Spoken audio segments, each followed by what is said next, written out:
এই যে এদিকে রান্নাঘর, আপনি তাহলে কাজ শুরু করে দেন। আর আপনার বেতনের ব্যাপারে আপনার ছেলের সঙ্গে আমি সব কথা বলে নিব।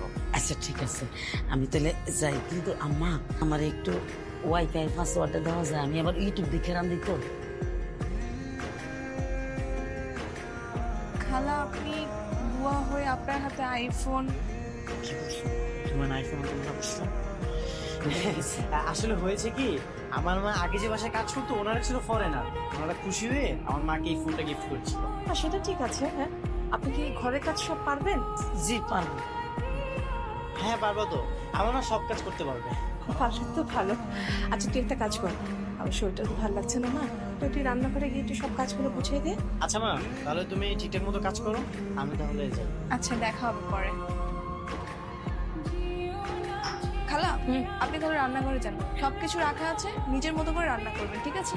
আচ্ছা ওই আপনি রান্না বান্না শেষ হলে আমার ঘরটা একটু মুছে দিন। আমি 2 দিন ধরে অসুস্থ, তো আমি ঘরটা পরিষ্কার করতে পারিনি। হ্যাঁ, একটু মুছে দিন পুরো ঘরটা।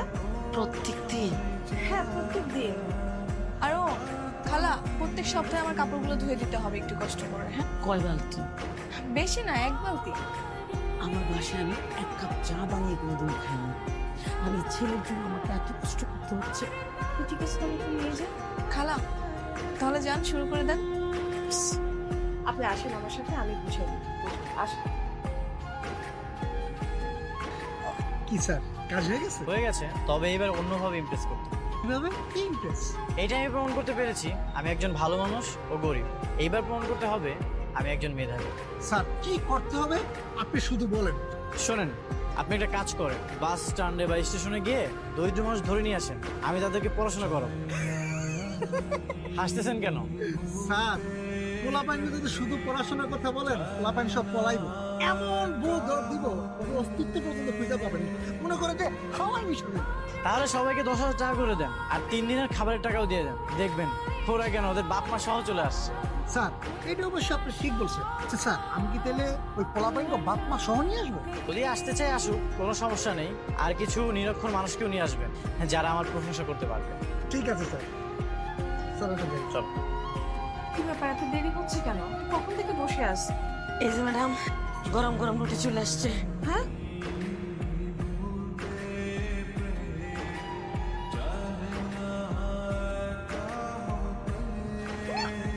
এটা এটা তুমি কি করছো? কি রুটি বানিয়েছো তুমি? বেশ সাহেবা, আপনাদের চুলার আগুন অনেক বেশি গরম, তো তাই মনে হয় পুড়ে গেছে। বিয়াঞ্চে, আমাকে তুমি বিয়াঞ্চে বলছো কেন? ভুল হয়ে গেছে। আমি যে একটা বাসায় কাজ করি, ওখানে আরেকটা বউ আছে, তো তারে আমি বেআইন ডাকছি, ডাকতে তো অভ্যাস হয়ে গেছে। কি বল, আমি তো কিছু বুঝি না। খালা, আপনার রান্নার হাত খুবই কাঁচা। একটা তরকারিতে লবণ হয়েছে তো আরেকটাতে হয়নি, আর ওটাগুলো সব পুড়ে ফেলেছে। তাহলে কি আমার চাকরি নট? না না না, নট হবে কেন? আজকে হয়তো ফার্স্ট দিন, এই জন্য আপনার আনন্দিত ফিল হয়েছে। সমস্যা নেই, আস্তে আস্তে সব ঠিক হয়ে যাবে। আর শুনেন, আপনি কোনো টেনশন নেন না। হ্যাঁ, আমি একটু সুস্থ হয়ে নিই, তারপরে আপনি আস্তে আস্তে আমার সাথে সব কাজগুলো শিখে নিন, ঠিক আছে? আচ্ছা খালা, বসেন আমাদের সাথে, একসাথে নাস্তা করি, সবাই মিলে পোড়া রুটি খাই, কি আর করার। আসেন বসেন, আমরা পুরো রুটি ভাগ করে খাই, কিছু তো করার নেই। বসেন বসেন। বলো তো এটা কি? এক জিনিস আর কতবার করবো sir? A B C D E F G সব পারি। আরে তোমাকে এতগুলো বলতে বলেছি? আমি যেটা বলতেছি সেটাই বলো। এরপরে কি হয়? আপনি এখন কি হয়? আমি শিখিয়ে দিচ্ছি আমরা তো। এরপরে হয় বি, কিন্তু তোমরা বলবা এরপরে হয় সি। ঠিক আছে, তোমরা ভুল করবা আর আমি তোমাদেরকে শিখিয়ে দিব, কারণ আমি তোমাদের টিচার। বলো এরপরে কি হয়? সি। গুড। স্যার, আপনি যে পরিমাণ ট্যাগ আর উপর দিচ্ছেন, আমার তো মন চাইতেছে আরো বেশি বেশি করে দিই। কবি সাহেব যা যা বলতে বলেছে সেগুলোই বলো, এক্সট্রা কিছু বলতে হবে না।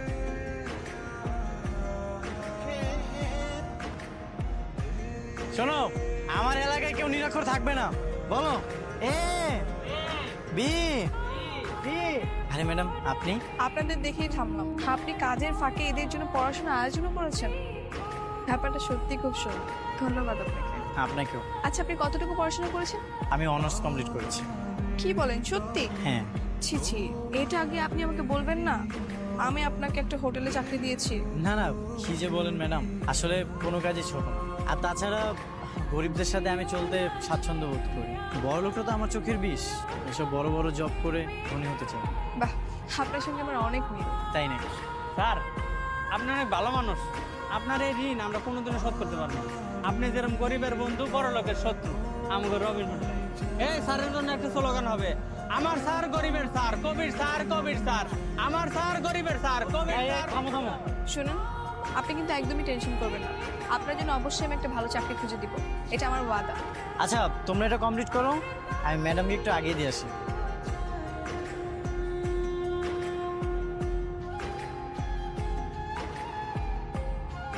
আপনাকে আমি যত দেখছি যতই মুগ্ধ হচ্ছি। আমিও। জানেন, আপনার মাও কিন্তু অনেক ভালো মানুষ। যাদের মা অনেক ভালো তাদের সন্তান এমনি অনেক ভালো হয়। আচ্ছা, আপনার বাবা যেন কি করে বলেছিলেন? বাবা বাবা ওই যে সবজি বিক্রি করে। সেটাই তো। চলুন না আপনার বাবার সাথে পরিচয় হয়ে আসি। কি হলো, কোনো সমস্যা? না না, কোনো সমস্যা না। আজকে আমার বাবা একটু কারণ বাজার গিয়েছে, সবজি আড়ত, কালকে নিয়ে যাই। হ্যাঁ ঠিক আছে, চলো। খালাম্মা আপনার চা। আজকে আমার খুশির দিন। এই তুমি বোকার মতো হাসছো কেন? আমার হাসবো না? এখন কেমন লাগে? আমি যখন কাজের বউ সারবো বলছিলাম তখন তো খুব মজা নিছিলাম। এখন এখন তো তোমাকে সবজি বিক্রি করতে হবে। আমি বিষয়টা নিয়ে এত সিরিয়াস আর তোমরা বিষয়টা নিয়ে মজা নিচ্ছ। আমি চাচ্ছি তোমরা আমার বউয়ের মনে দাগ কেটে ফেলো। তোমাদের কাজে কর্মে কথাবার্তা যেন সে মুগ্ধ হয়ে যায়। বাবা আমি কিন্তু বিষয়টা নিয়ে খুব সিরিয়াস, বুঝছিস? হ্যাঁ, আমি কিন্তু এই কাজে পড়বো, দেখবে এক চান্স ওকে পটিয়ে ফেলবো। দেখা যাবে। মা, তোমার কাজে কর্মে কিন্তু তারা মুগ্ধ না, তবে কথাবার্তায় তারা খুব মুগ্ধ হয়েছে। হইতেই হইব। এই দুনিয়ায় যদি কোনো ভালো মানুষ থাইকা থাকে তো সেটা হচ্ছে আমার খালাম্মা আর খালু। ঠিক বলেছো। আচ্ছা বাবা, তুমি রেডি থাকো, আমি তোমাকে কাল নিয়ে যাবো। আমি অবশ্যই রেডি থাকবো, কোন টেনশন করিস না। ঠিক আছে।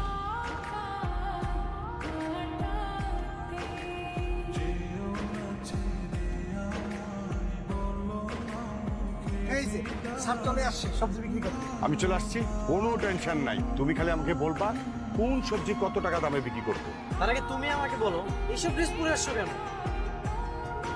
তাহলে কোন ড্রেস পরে আসবো? আমি জানতাম তুমি যে একটা ঝামেলা পাকাবো, এই জন্যই তোমার জন্য আমি ড্রেস নিয়ে আসছি। নাও, ওগুলো পরে নাও। এটা করতে হবে? হ্যাঁ। আচ্ছা শোনো, হ্যাঁ। আমি তাহলে তোমার বৌমাকে নিয়ে আসি, তুমি ততক্ষণ সবজি বিক্রি করো। অভিনয় মনে আছে তো? আর মনে থাকবে না কারণ সব ঠিকঠাক মতো মনে আছে। ঠিক আছে, তুমি সবজি বিক্রি করো, আমি তোমার বৌমাকে নিয়ে আসি। ঠিক আছে। স্যার আপনি তাহলে সবজি বিক্রি করেন, আমি যাই। আমি এনে থাকলে আবার অন্য ঝামেলা আছে। ঠিক আছে।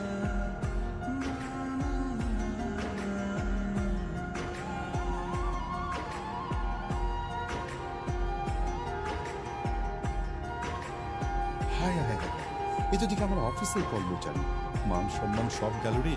কি করে কি করে এই গামছাটা দিয়ে মুখটা ঢেকে ফেলি। চাচা, এই লাউ কত? লাউ হইতেছে গিয়া 10 টাকা। 100 টাকা লাউ 10 টাকা? কি কোন চাচা, পাগল টাগল হয়ে গেলেন নাকি? কিছু খায়াটাই আইছেন? এই কি উল্টা পাল্টা কথাবার্তা কইতেছেন? বেয়াদবের মতো কথাবার্তা করেন না তো। সবজি তো দিয়ে সব পচা আপনার। ঘটনাটা কি চাচা? পচাইছে তো কি হইছে? পয়সালন। চাচা, এই সমস্ত 2 নাম্বারই ব্যবসা বাদ দেন। বয়স হইছে, মুরব্বী হইছেন, এক পা কবরে গেছে, এখনো ভালো হয়ে যাওয়ার সময় আছে। আচ্ছা ঠিক আছে, আমি পয়সা দিতেছি, লন পয়সা দিতেছি। ঠিক আছে, সবজি লাগবে না, আপনার সবজি আপনিই খান। কাল তুই অফিসে আই, তোর সাইজ